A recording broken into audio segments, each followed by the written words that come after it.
welcome to episode 147 of Movies and Us. I'm TJ. And I'm Marcus. And this is the review show that reviews genre movies from the beginning sometime. And today, we were reviewing the 2018 release of the animated film Batman, Gotham by Gaslight. Woo! I know the audience is waiting for us to release our superhero films. Our what? Of all with how we criticize these movies and comics and stuff, I think they want us to release a superhero or something. A superhero movie? Yeah. Anyway, Batman, Gotham by Gaslight was directed by Sam Liu. Yeah, we've seen his name plenty of times before. Screenplay by Jim Craig. Produced by Sam Liu. It is starring Bruce Greenwood, Jennifer Carpenter? No. She's from Dexter. Yeah, no, I thought she was the girl from Alias, but no, that's someone else. Jennifer Gardner is who. No, is what's his face dead by this point or no? Who? In real life? I don't know who you're talking about. Kevin Conroy. I can't think of his name. No. Okay, that was more recent. He passed away in 2022. Oh, wow. I thought it was last year, but it's been a while, actually. God, he was 66. He was young. Yeah. Wow. Anyway. Life's a bitch. What was it? Jennifer Carpenter, Anthony Head, which his name, when they list his name like that, always throws me off because his name's Anthony Stewart Head. Oh, okay. Yeah, and like he's from Buffy the Vampire Slayer, and it always said he's always last in the list, and it always says with Anthony Stewart Head. So anytime I see Anthony Head, it's like, wait, is that the same guy? You nerd. Chris Cox, John DiMaggio, I don't know who that is. David Forsyth. Is he in like all these? Not all of them, but God he's in damn. a lot of them. David Forsyth, Greg Griffin, Bob Joles,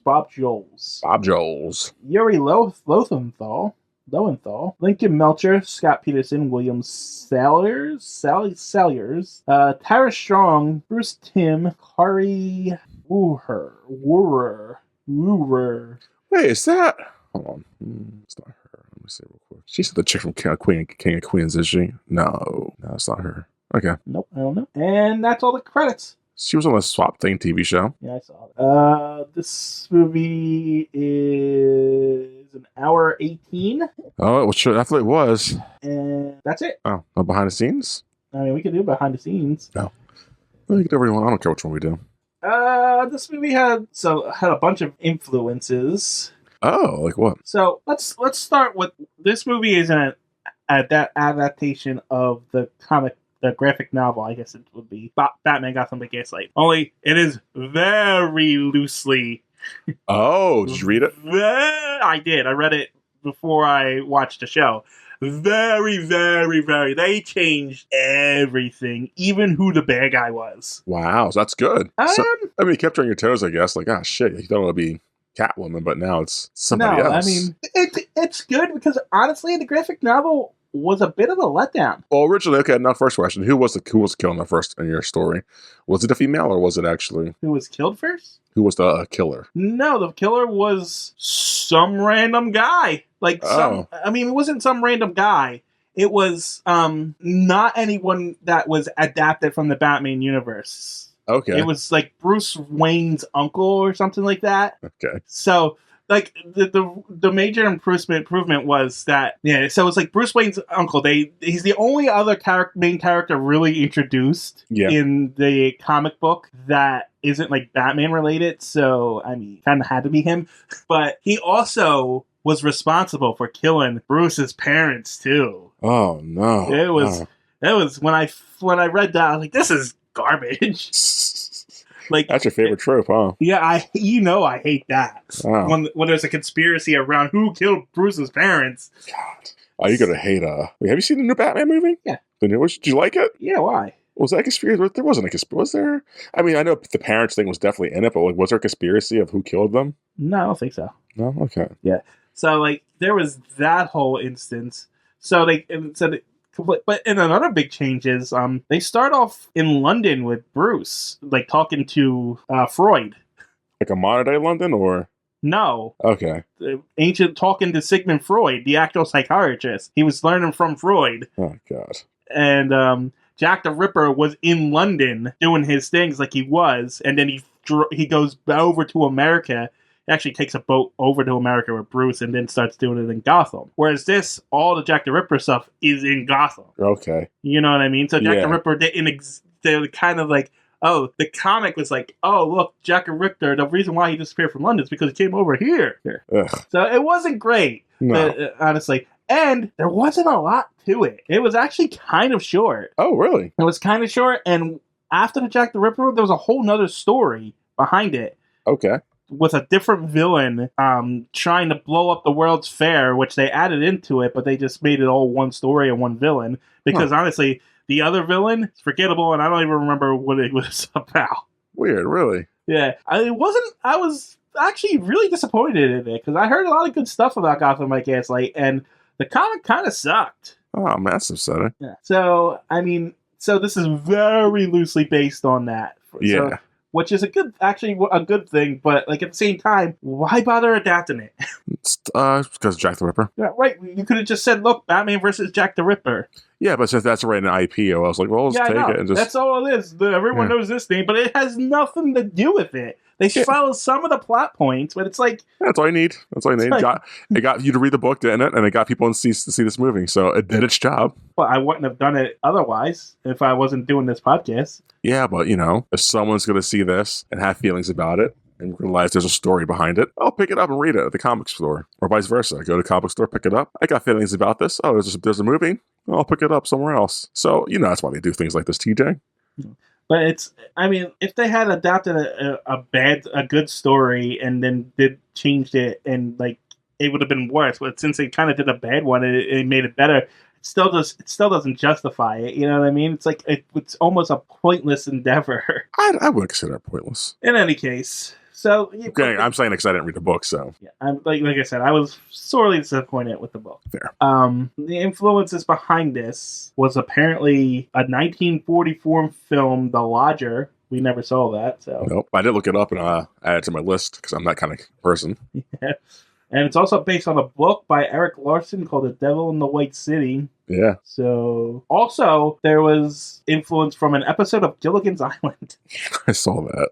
So, okay. And then there's also a lot of Sherlock Holmes stuff. So what they essentially did was take all the Batman characters and made them Sherlock Holmes characters.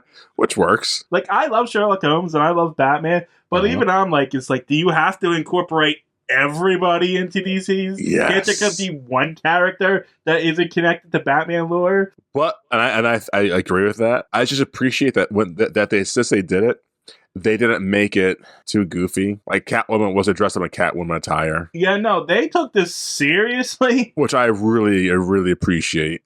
And it is a hard R. Rated R, yes. Yes, a hard R. Well, come on, don't say that. It's a strong R. They're literally murdering people. Yeah, but hard R indicates the N-word, TJ. Oh. Yeah, no, there's blood, there's cussing, there's stuff in it. So I was like, wow, they went all out with it. So, and when they kill someone, they don't cut away; they're just lingering on it. No, you hear the orange getting stabbed in it by sound effects. They're showing you stabbing this woman. Yeah, I was like, Jesus, cut somewhere else, please. Just not expecting it. It got good reviews, so don't know why. Who am I kidding? I like this movie a lot. It's enjoyable. I knew you were gonna like it. Yeah, surprised how much I enjoyed this movie. I was like, oh, yeah, I knew you were gonna like it. It's right up your alley. Is it though? Oh yeah. What about this do you think I liked? As soon as they killed off Poison Ivy in the alley and there was blood splatter, no, this is Marcus. Actually, no, that didn't do it for me. I was upset they killed her. Like, oh, that's Poison Ivy. You don't kill I was too. I was like, why are we just killing? Yeah. Why is Poison Ivy? You're killing off a good character, just making her a subjective horror character. It's just gonna be anybody. Which is fine, but I was waiting for the shoe to drop for her to do some Poison Ivy shit. But like, no, she's dead. I was like, what the f was that about? Yeah, I didn't like that either. I was upset about that. That was not my favorite scene at all. No, I just thought as soon as you saw the blood, you'd be in. No, not at all. I was still like, whatever, blood. I've seen blood in these movies before. I'm not that surface level, TJ. Yes, you are. Bitch.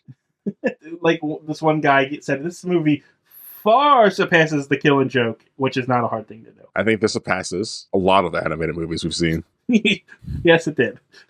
even the ones that you like and I hate, I think it surpasses those ones. Like really? The Red Hood one, I think. I was just pleasantly surprised how much I enjoyed this movie. Yeah. I came in with very low expectations. I was like, came out like, wow, not bad. Actually, I came in with different expectations than you. Because of the book, I guess. Yeah. Yeah. So I was like, it can't be that bad. I was actually coming into it, how are they going to adapt this thing?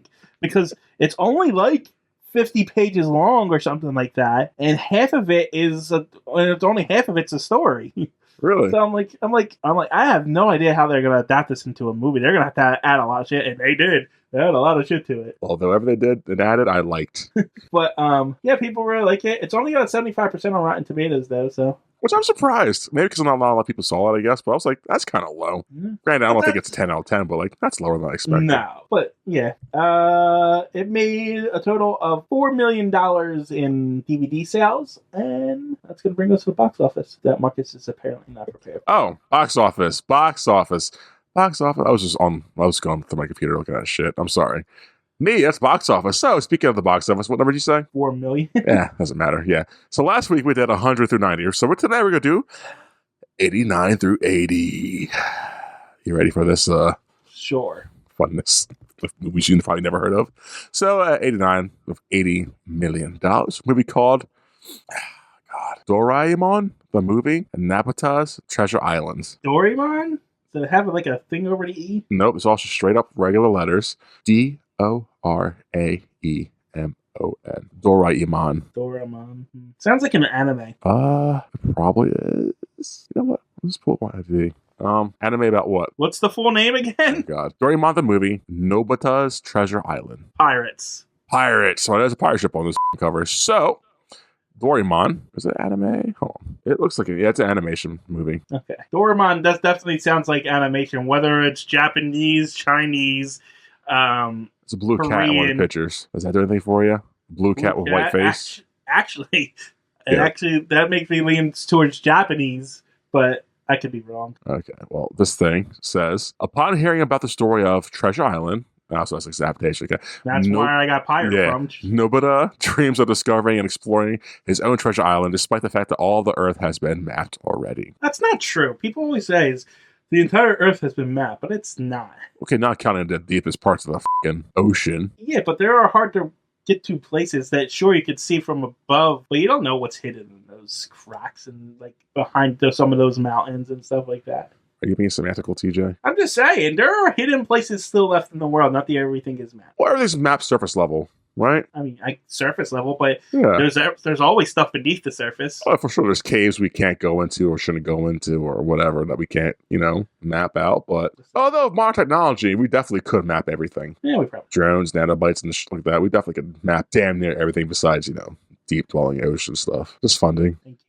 Yeah, which I think we care, right? We should care. There should be some mystery in the world. Even if we mapped out everything, I still think there'll still be a mystery, right? Because it could be a lot of unexplained stuff that scientists still have to discover and talk about and won't. So you can still map out all the caves and like, wow, what's that glowing substance? I don't know.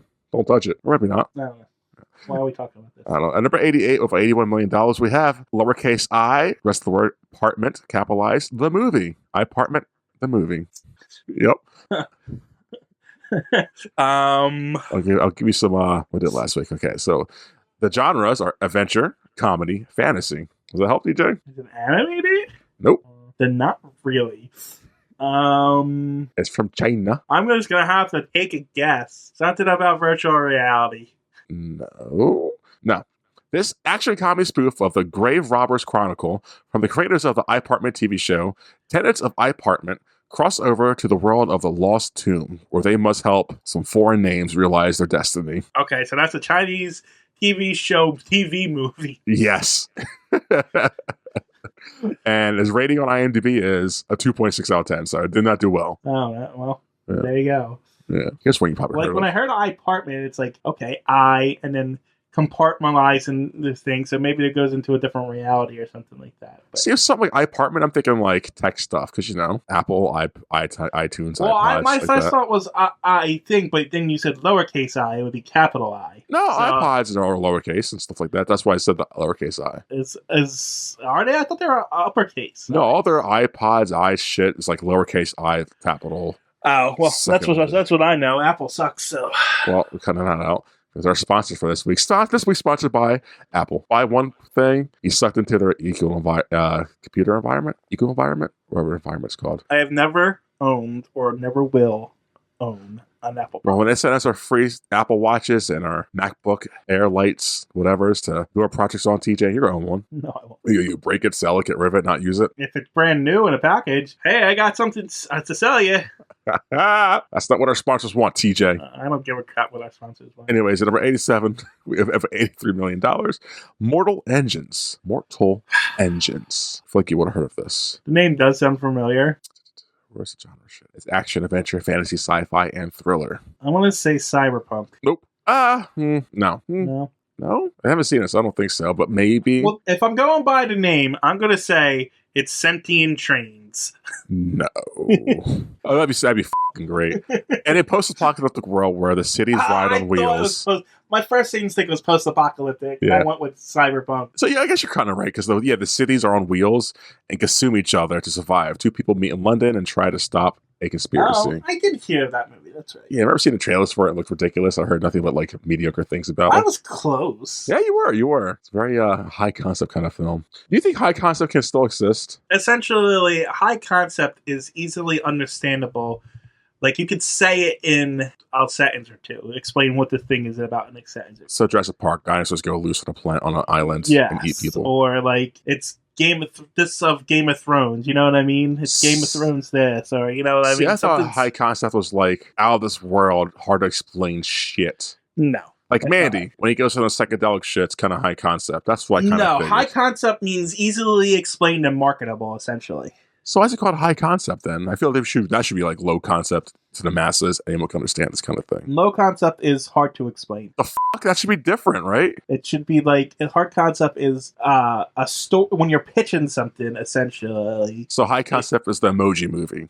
It's a movie about emojis that come to life and do emoji things. Yes, essentially. What? That's their definition of it. No, you're right. I'm seeing that, but that makes no sense to me. But I guess this. I mean, who am I, right? I don't make the definition, so. Yeah. Okay. Anyways, the next one, I guess, huh? Yep. That was number 80-something. So number 80. At number 86 with $85 million, a movie called Hidden Men. Sorry. Hidden Man. So it's only one man and not many men. Hidden Men. Many men. Many men. This is an action, crime, drama, history, if that helps. A guy, so it's about a guy who's hidden. So, a guy in protective custody. Who gets found out, and he's got to survive the mafia. No. A young swordsman in 1930s China returns home to try and solve a 5-year-old murder case. Described as the third installment of the gangster trilogy that includes Let the Bullets Fly and Gone with the Bullets. My God, this sounds up my alley.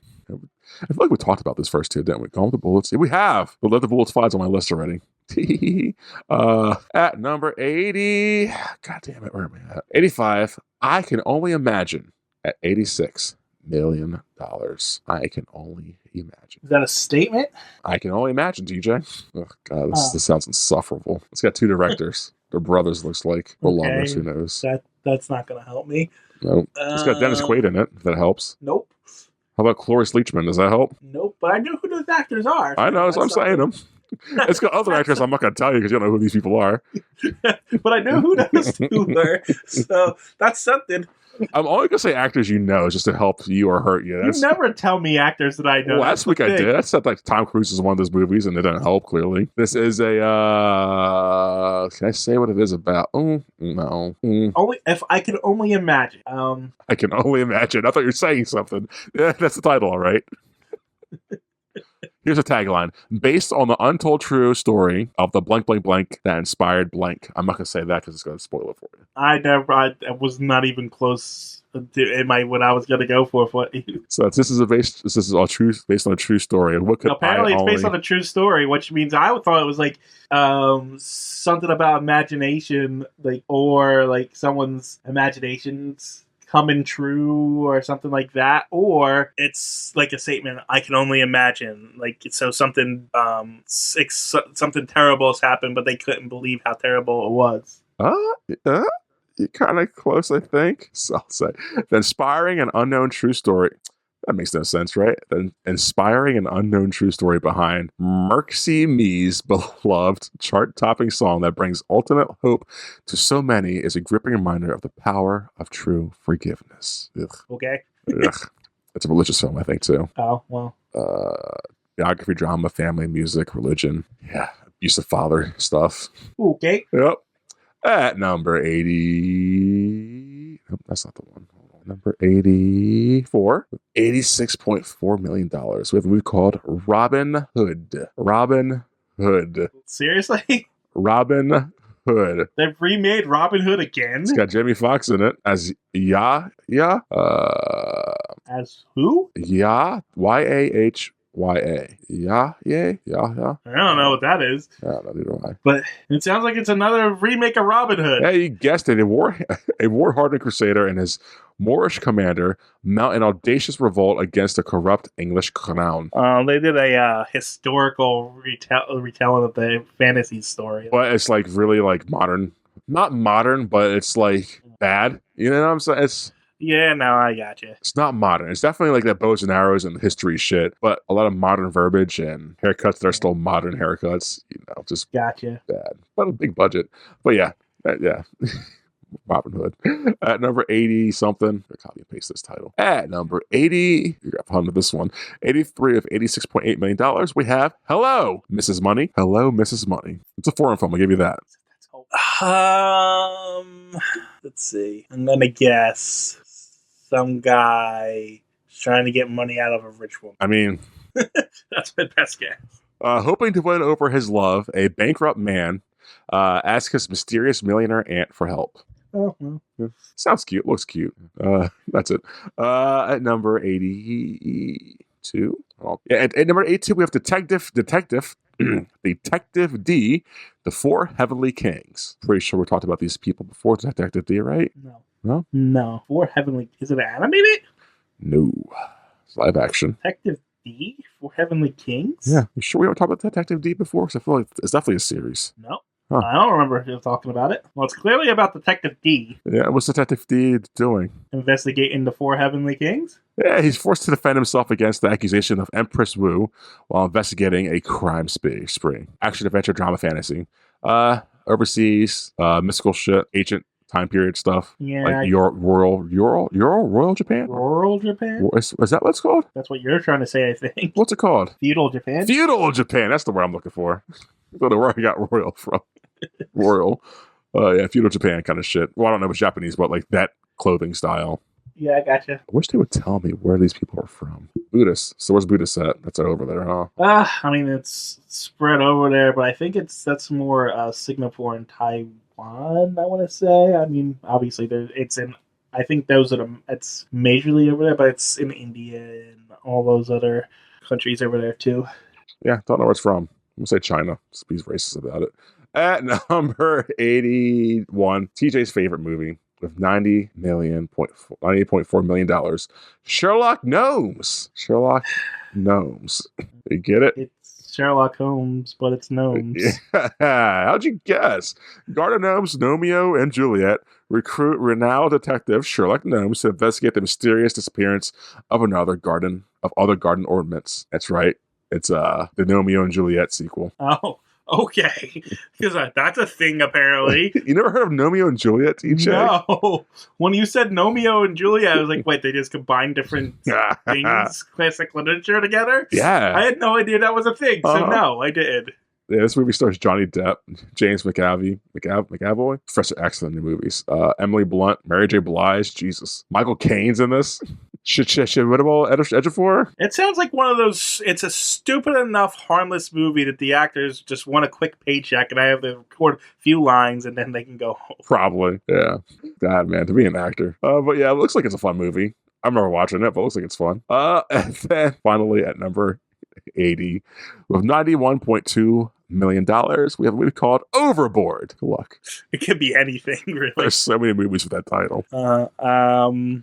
2018. 2018. It's PG-13. It stars that's not going to help me. Eugenio Derbez, Eva Longoria, John Hanna, Anna Faris, Mal Rodriguez. That cast actually changes my mind because I thought it could be like someone gets thrown overboard and then they're trapped in the ocean and have to survive for like 4 hours. Do you know any of these names I just said? No. That's what I was saying. I'm okay. Because it was a multiple cast, though, I thought it would be a smaller cast with like one person stuck out in the ocean because they were on a trend of doing those movies for a while. I'll give you this. You're very close. Well, there's like a twisty twist to it. Not a twisty twist because this is, what genres are these? If it helps you. It's a comedy / romance. Comedy romance. Yes. That's not what I was expecting. I know. And what you were thinking, like what you initially said was kind of on track, but there's a little more to it, TJ. So they like those 4 people go out into the middle of the ocean and get stranded on their boat. Nope. After I spoiled... What? I said, I don't know. I think I've seen this and it's better than you expect, actually. After a spoiled wealthy yacht owner is thrown aboard and loses his memory, a mistreated employee convinces him that he is her working class husband. What's that movie? Is that the Kurt Russell movie they remade with you know what I'm talking about, right? No idea what you're talking about now. What? Kurt Russell boat movie? That helps me a whole lot. God, you have a better chance of typing Kurt Russell boat movie into a search engine than getting me to figure it out for you. Man, it was like during the time period you're still watching movies too. He was in Forrest Gump. Do you know that? Kurt Russell? No. He voiced Elvis Presley. I'm not even sure who Kurt Russell is. Are you fucking kidding? The main character in John Carpenter's The Thing, No Trouble in Little China. The beard, right? Monster, yes, the beard. Yeah. Okay. Like I know the name and I know the face when I see it, but I can't like pick it out of this air. You know. Captain Ron. Have you heard of Captain Ron from 1992? No, never heard of it. No, it's not that movie. It's a good movie. You should watch that, TJ. Wow. Yeah, Overboard. That's the box office. Back to you, TJ. Were you a ghost there? Yes. Anyway, Batman by... Yep, got How did we get there? Oh. I have no idea. Yeah, this movie, Gotham, Gaslight, Batman, that. Yeah. So, if you don't know, Batman Gotham by Gaslight is set in Victorian-era Gotham City because it's about Batman versus Jack the Ripper because for some reason Jack the Ripper is in Gotham. Because it's cool. I guess. And that's pretty much the story, honestly. Yeah. Batman is he's Batman. And Jack the Ripper comes along and he starts killing prostitutes, mainly Poison Ivy. Stop. And then he tries to kill Selena Kyle. He does kill Sister Leslie, who is the nun in this, who is based off a Batman character. She's not very prominent in like media, but in comics she's pretty much Bruce Wayne's. If Alfred is his dad, she's his mom. Oh. Because she's pretty much the person who's, when he gets really, really hurts and needs a doctor, because she's a doctor in the comics, she pretty much helps him heal, and she's pretty much a doctor for superheroes, essentially. Why don't they use her in the movies and shows? Because she's kind of a minor character, and they only really bring her in when it's necessary. And to kill her off. No. They bring her in so we can kill her off for emotional value and shit. No, they didn't kill her off in anything. I don't think they should kill her off. Killed her in this. She's not her in this, so... Fair. They made her Sister Leslie so they make it feel like it was, hey, look, Batman character. Yeah, you should feel sad about this. That's all this movie is. Like, hey, would it be cool if Batman stuff was in Jack the Ripper time period, guys? Let's do that. They do it well. And yeah, that's pretty much it. I mean, there's this mystery builds, and Batman, Bruce Wayne actually gets framed for the murder, which happened in the comic. Which makes sense. Only this one leaves a glaring plot hole, which the comic didn't have. What's the plot? Well, because he gets playing for it because he's always investigating. And sometimes himself as Batman, so he's just being Bruce Wayne investigating, and people are seeing him around murders. They're like, well, that guy's clearly doing it. This billionaire, rich or millionaire or thousandaire, remember, it's a lot of money back then. But what's the plot hole? He escaped prison. So they know he escaped prison. Yeah. That's still a crime. Yeah, but he was falsely in prison. And he's got monies, so. Doesn't matter. It's still a plot hole. It's like, well, he's got monies. In the comic, what he did is he actually dressed Alfred up as him and put him in the jail, so it would look like he was still in prison when everything was happening. Yeah. So they covered up the plot hole. By the end of this, he's still he broke out of prison. He beat up a few guards. Yeah. That's assault, and so he should be going back to jail. Let's say he does go back to jail. It's not for a long time. Those charges compared to murder spree, he could take those charges and do some ab work out in prison. But in Victorian times, your reputation was everything. That is factual. So you going to prison is actually maybe worse than, actually getting out, maybe worse than staying in prison. That's why he's a billionaire, millionaire, whoever he is at this time period. He can buy off those charges of beating up and escaping, whereas you can't buy off charges of murdering. But it's still a plot hole. It's not a plot hole as in just an oversight. And when the movie ends, just like, we're a family now, the end, and it just stops. Yeah, but I didn't find that egregious for some reason. Because normally I would find that kind of thing, like, some orphans, Jason and Timmy and stuff. When that ended, I mean, obviously those they ended up with Selena's like his wife, and then they had the 3 Robins there, because those were the 3 Robins. If you didn't catch on, that was Dick Grayson, Jason Todd, and Tim Drake. You got it. Which are the I forget what Sherlock Holmes names them, but Sherlock Holmes employs I think they're either orphans or homeless kids to find him information. Like they're his eyes on the street in order for him to figure out information and stuff like that. Yeah. So they incorporated that into that. But yeah, so all 3 of them they solved they save the day, and then they just ride off into the sunset or like the fire set, and that's it. It just stops, and it was like, what? It just, where's the rest of the movie? I mean, what else are you gonna do, right? It felt like there should be an epilogue, is all I'm saying.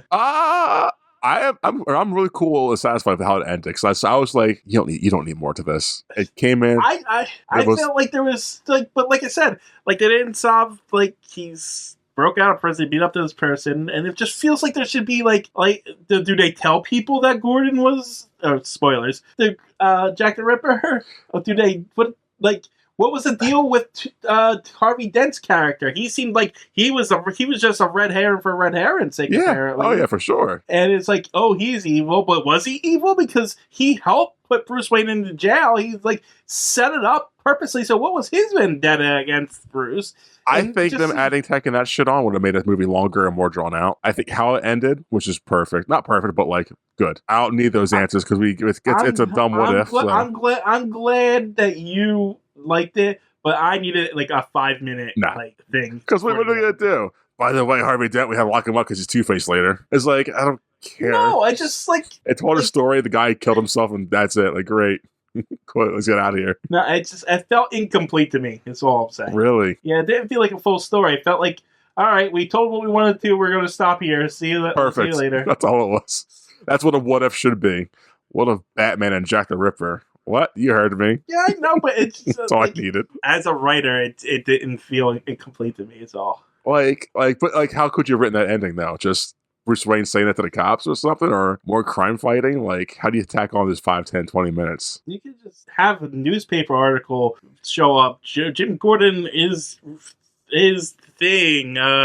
Harvey Dent is fucking corrupt or whatever, and then just have a little bit of a prologue explaining why Bruce isn't in jail. Yeah, but I think the audience isn't stupid. Like, we get it. We don't need us be spoon-fed the happy endings and shit like that. We get it.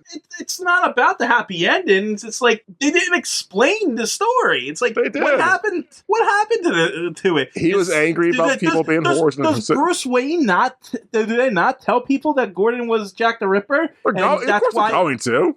And is that why no one knows who Jack the Ripper is to this day? Do they go that way? Or do they tell everybody, and in this fictional world, everyone knows it, and it's not a mystery? Do we need to know, though? I do. It bothers me, yes. I didn't mind at all. The details matter. They feel like plot holes. I mean, they're not necessarily plot holes, but it doesn't feel like everything, they incomplete the story. It's so fascinating when we flip sides in arguments. Because usually I'm the one arguing this kind of dumb shit, and you're like, who cares? It's so fascinating when this happens.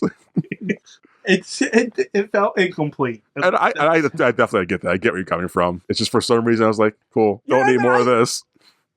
You were just in it for the ride. Yeah. And that's fine. Then sometimes you can do a movie like that, but like for me, this kind of movie needed to have everything wrapped up for it. I mean, I get I can't argue that. I can't argue.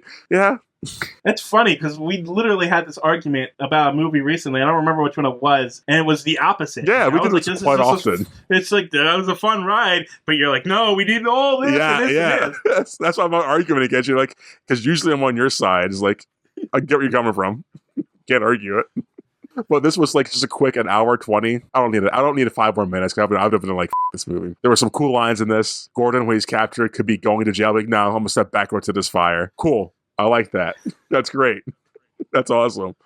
There's a line where something about the blood tells secrets or some shit like that. That's a cool line. Yeah, like these are some cool lines in this movie. I actually did not call Gordon. Did you?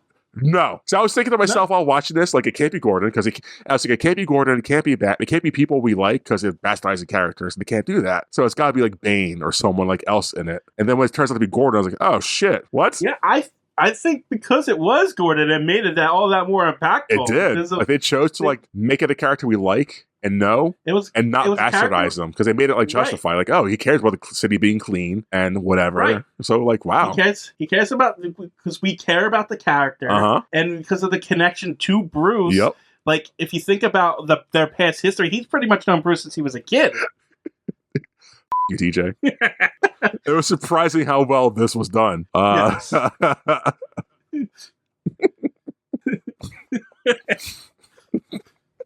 Yeah. No, they took a character we liked, did the thing, and that's a very ballsy move, because it's a character we care about. Like, have they done that before? Gordon, probably. No, I don't think we've ever seen Gordon as the bad guy before, which is an interesting concept in and of itself. Yeah, and it makes sense. Yeah, and it's like, yeah, and you know what else threw me off? Why I didn't pick up on Gordon? Yeah, Gordon's badass in this. So badass. He kicks the shit out of Batman the entire movie. He can hold his... Well, and to be fair, we do know Gordon can be a history of a military man. We saw it in the other ones before him being the Iraq veterans or whatever. Right. But like he holds his own. The fact that it's Batman. I love the things they say, like, oh, he's a left-handed killer, but Gordon is actually a left-handed man, so none to beat him out of him, so he only kills with his left hand, and it's Gordon with his right hand. Like, that's fucking great. Just little things like that. It's like, well, good job, movie. Yeah, it was very good. Yeah, the reveal, like, because like I said, never even saw it coming. Nope. I was to be fair, I wasn't trying to figure it out too hard, because I just thought it was gonna be like Harvey or something, Harvey Dent or somebody. It's like, because I mean, I should have known that was a red herring based on how evil they were portraying.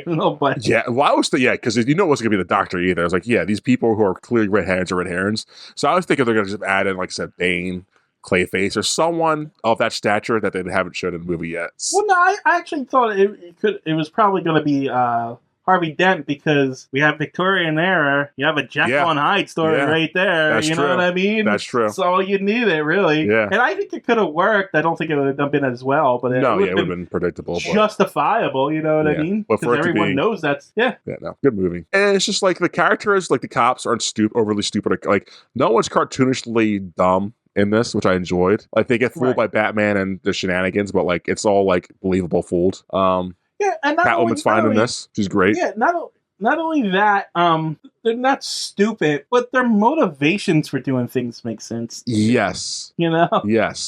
Yes. And it's like, wow, they're actually competently doing things, and they're actually arresting Bruce Wayne, even though in other things they wouldn't even bother looking his way. So it's like, this is a good story. I was again surprised. I can't say that enough. Yeah, and I think it's the little details that made it work. Oh, 100%. So like, you just need to add you only need to add a few like lines and a decent motivation behind the things, and like we said earlier, the connection really helped too. Yeah. So all that combined worked together to make it a really interesting movie. I thought it was a little incomplete, but it wasn't a long movie in terms of feeling like it was a long movie. You know what I mean? Because we've sat through 1:20 movies that felt like 3 hours.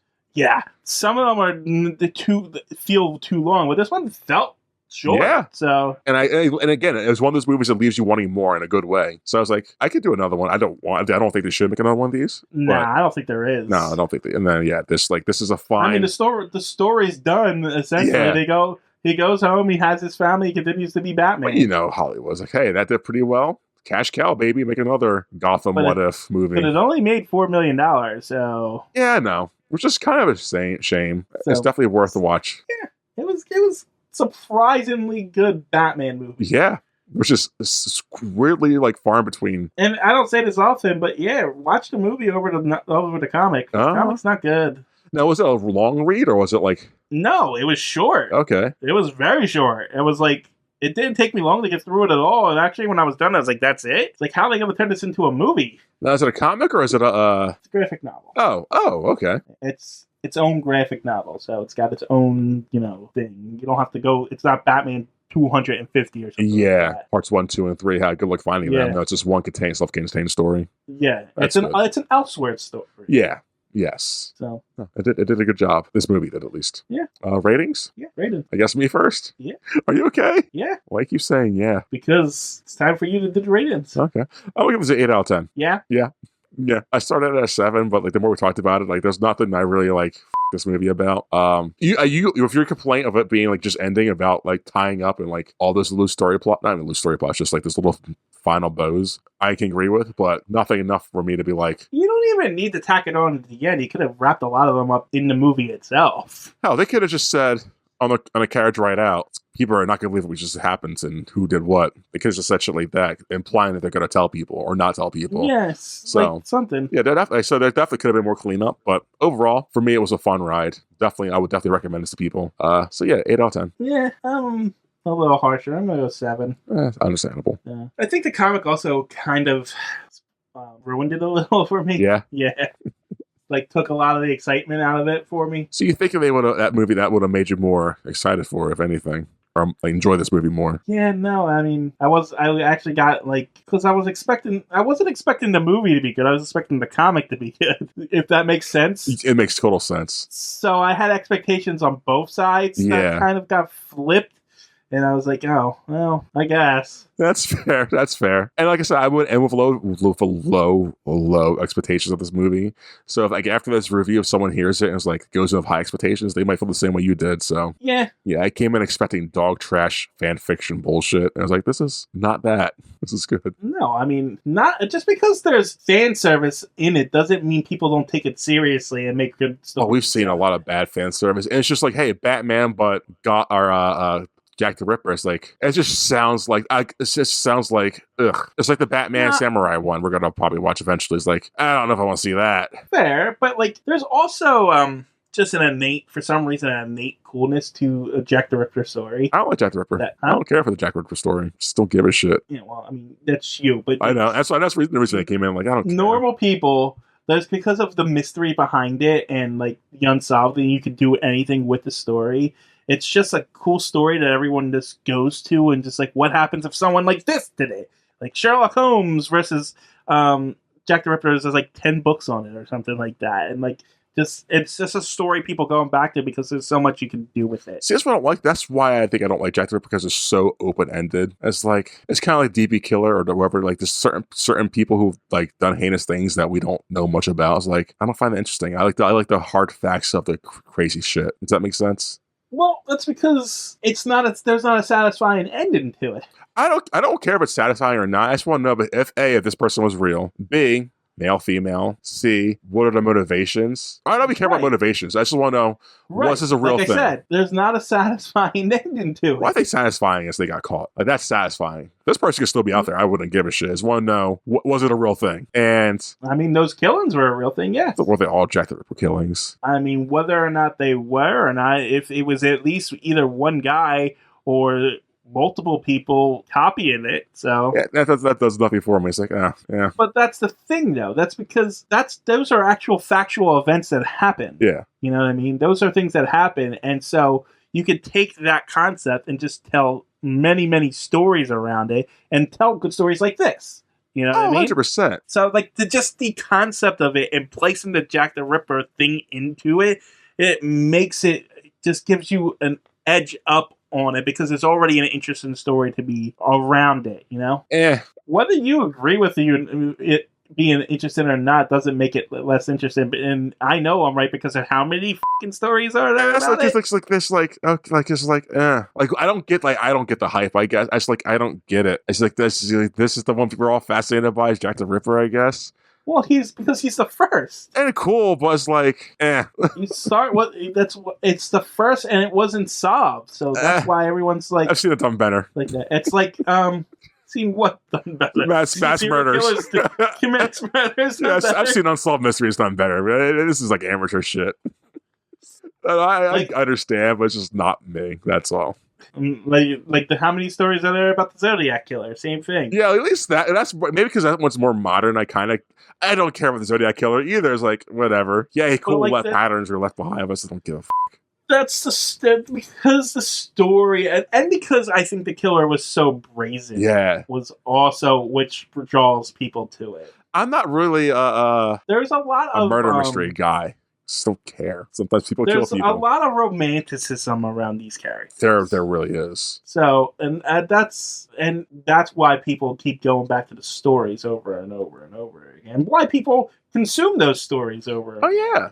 And like, I'm not shaming those people. I'm not shaming the stories. It's just I don't get it. And it's like, yeah, but you're weird. You don't the things that I don't understand your taste sometimes. Because you think it'd be on my alley, right? Murder, this kind of shit. Yeah, could not give a ever. I don't get you sometimes. The things that bother you are just baffling. I trust me. I know. Like it's like why do I not care about this or like have an opinion? I just don't give a shit about. Like I just don't care about Marilyn Manson and John and Wayne Gacy. You know, like I don't care. They did some crazy things. I don't know what Marilyn Manson has to do with. The Manson dude. Oh, I was about to say Marilyn Manson's a singer, isn't he? Who's the other one? Charles Manson. Charles, but geez, could not give a shit. That's how much I don't care. It's like I don't know the dude's name. Like whatever. Like it's fascinating to see like why people do things, but it's like at the end, don't give a shit. The Jonestown Massacre. Like yeah, people do cold weird shit. What can I say? Wow. Don't care. I'm usually the callous one here, but you were like... I feel bad for the people that pass away, don't get me wrong, but it's just like, people do some shit sometimes. We're a stupid species, what can I say? I like other things besides people doing people things. But like, I like Leatherface, I like Jason, I like Michael, like, because the fictional shit. You like fantasy killers, apparently. I do. It's like, okay, this is fun. They're menacing. That's menacing shit. And maybe because it's my stature, like I can't beat those guys. I feel like I could beat up Charles Manson. I could take on the Zodiac killer. You are a big guy. Exactly. So like those guys do nothing. Ed Gaines, I'm his size. I got him. Like these people do nothing for me. Whereas Michael, the Shadow, that's terrifying. I don't think people are into the killers because they're afraid of them. But even the mental thing, they're just human. They're just humans who do the human things. Like yeah, and that's kind of and that's why people are actually more scared of them because they're human, you know what I mean? They're not some monster, mythical monster. They actually exist, you know? I don't know. That's not scary to me for some reason. It's like, it's a human. Like, I don't know. It's just like, yeah, some fucking crazy person.